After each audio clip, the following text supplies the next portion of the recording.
poor person who was a match could be killed on demand so that his or her organs could be sold. I never wanted to live in any sort of socialism again. But here in the US, I'm starting to feel that it has followed me. Not only many politicians are making socialism sound so sweet, but the majority of young Americans are attracted by it. But here is what it really is. In Communist China, the government, or rather the Chinese Communist Party, the CCP, controls everything. And because it controls everything, it can make all the rules, it can take away people's liberty, property, and dignity, and persecute them at will. So ever since the CCP took power 70 years ago, more than half of the population has been persecuted one way or the other. Over 8 million people died of unnatural deaths. My family and I suffered too.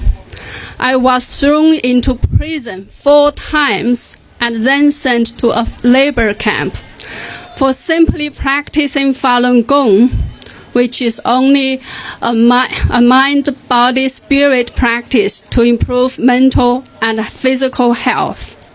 The labor camp felt like entering right into hell.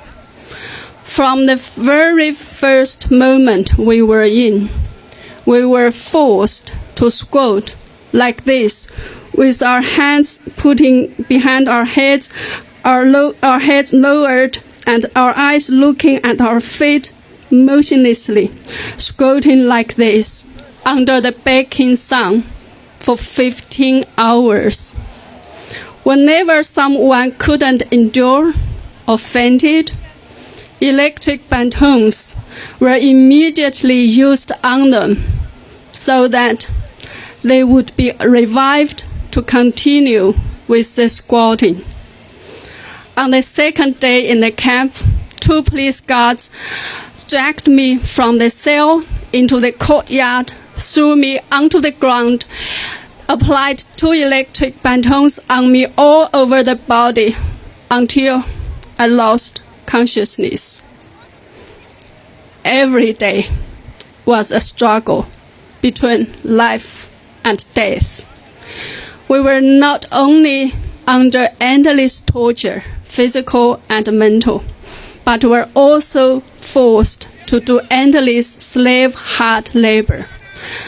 All the products we made in the camp were exported to overseas countries, including the United States.